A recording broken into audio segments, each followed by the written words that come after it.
I'm saved by his power divine, saved unto new life sublime.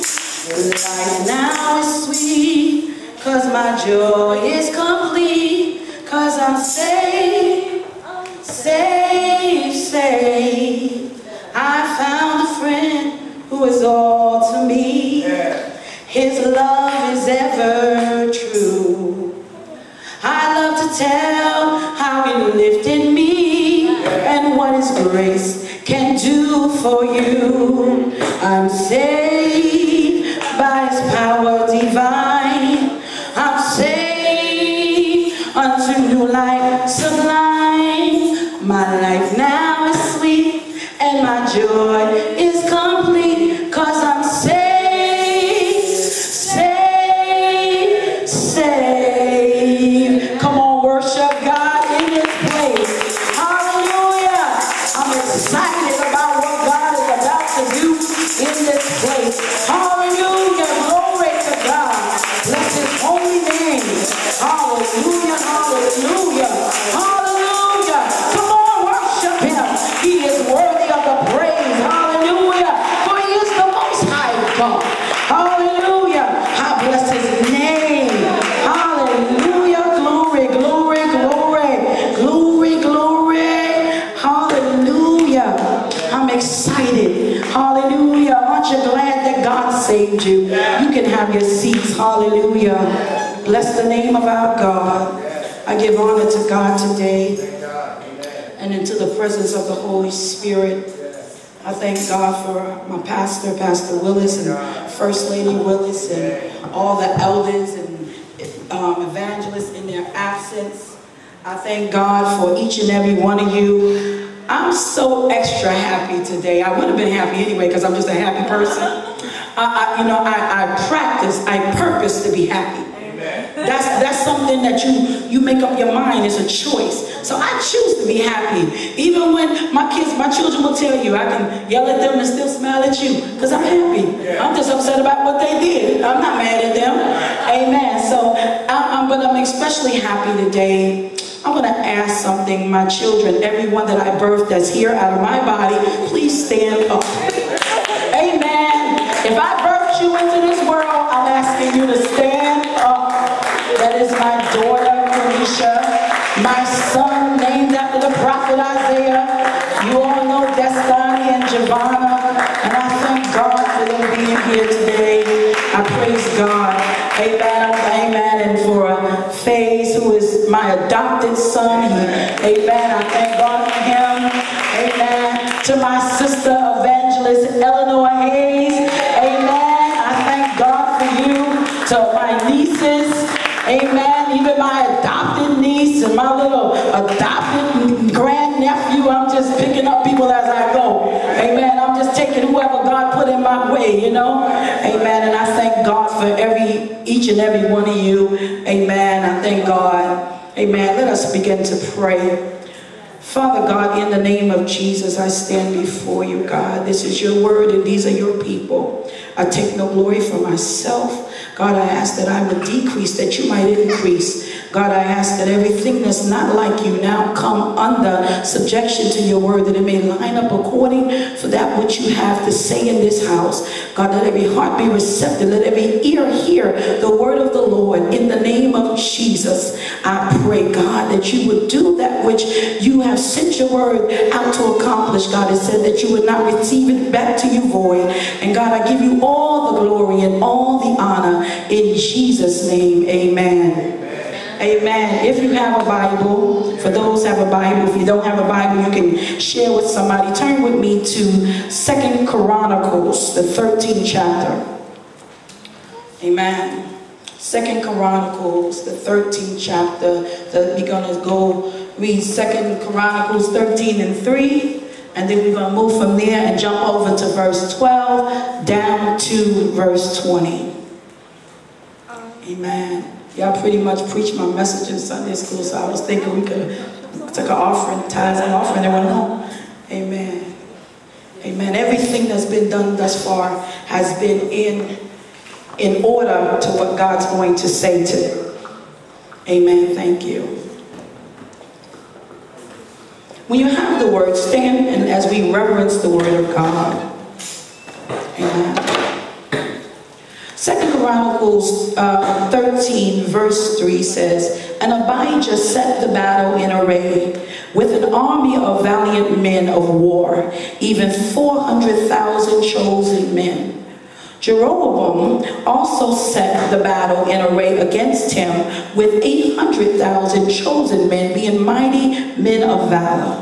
Let's move over to 12. And it says, "And behold, God himself is with us for our captain, and his priests with sounding trumpets to cry alarm against you. O children of Israel, fight ye not against the Lord, God of your fathers, for ye shall not prosper." But Jeroboam caused an ambush to come about them, so they were before Judah, and the ambush was behind him. And when Judah looked back, behold, the battle was before and behind, and they cried unto the Lord, and the priests sounded with the trumpets.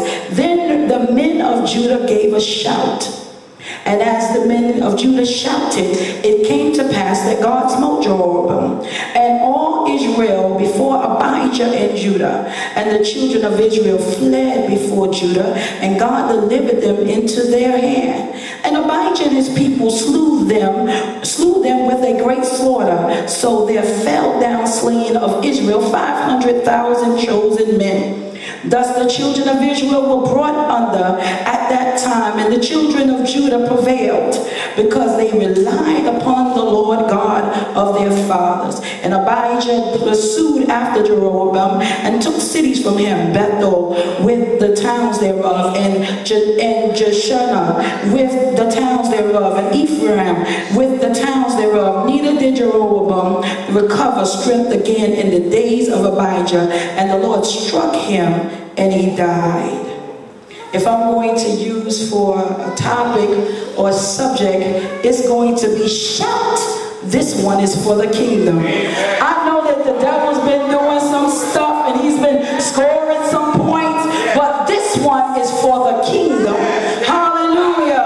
Hallelujah. This time we're going to be victorious. Hallelujah. We're going to overcome what the enemy has set out. You may have your seats.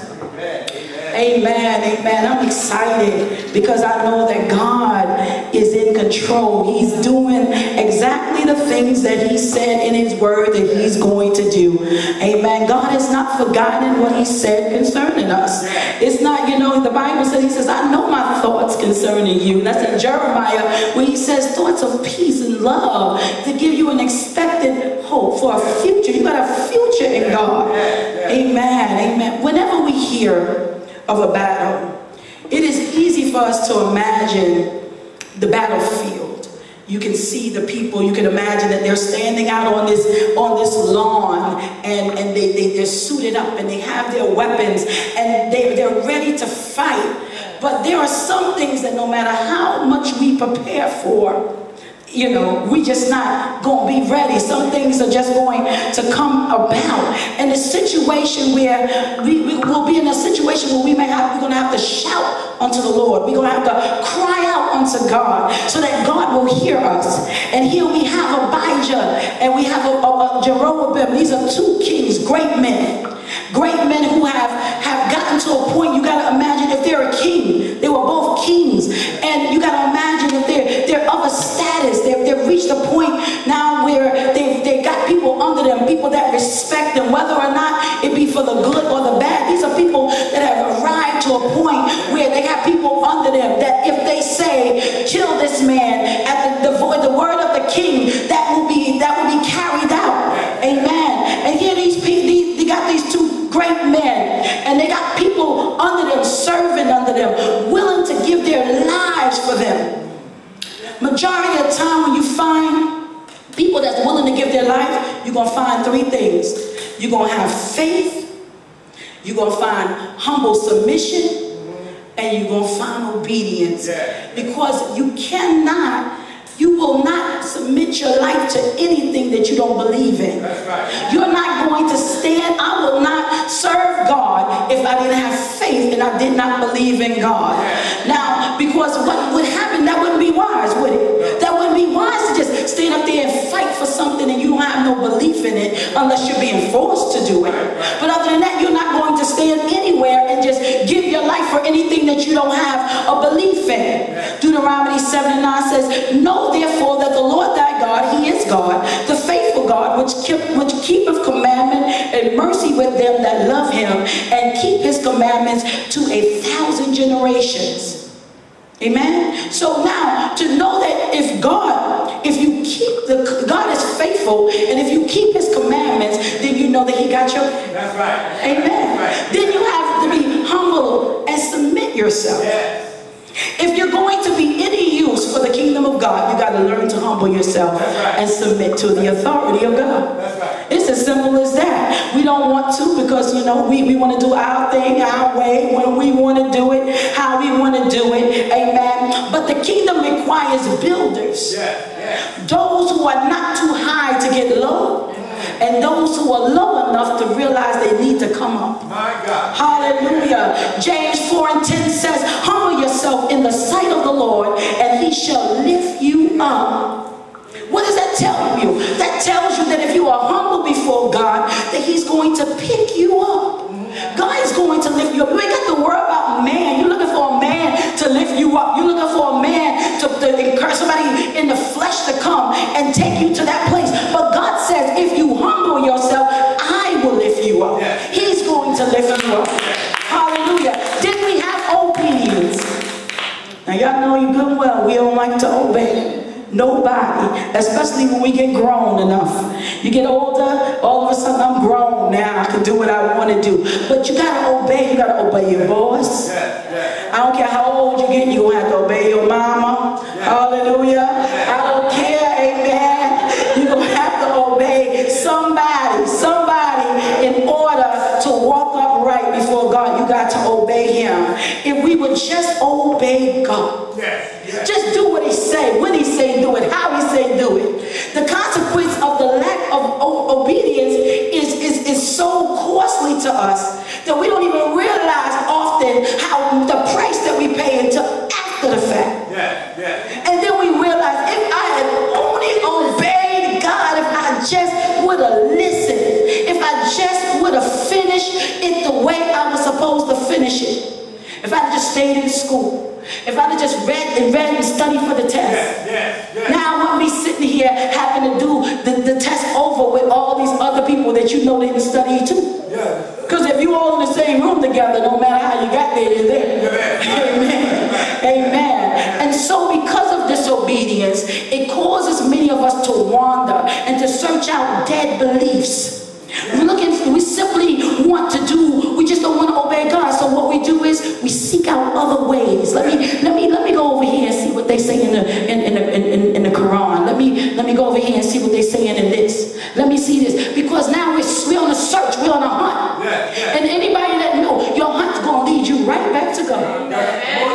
It's going to, because the Bible says that every knee shall bow and every tongue shall confess that Jesus Christ is Lord. So Philippians 2:8, it says that even Jesus was obedient unto death, even unto the cross. So Jesus had to obey his Father. He could not just do it his way. He had to be obedient to the Father. When you obey God, there's a certain way God wants you to do it. See, you want to do it, but God has a certain way in which he wants you to do it. And if you do it God's way, like Jesus did, the Bible says in Philippians 2:8, and being found and fashioned as a man, he humbled himself and became obedient unto death, even the death of the cross. King, Savior, humble. Lion, lamb, humble. Hallelujah, Jesus. So there was the two kings, and one king had more in his army than the other one had in his army. And God used King Abijah, and he declared, he sent them a warning. He said to them, he said, don't do this fight. Don't fight against the Lord of your fathers. He said, because you will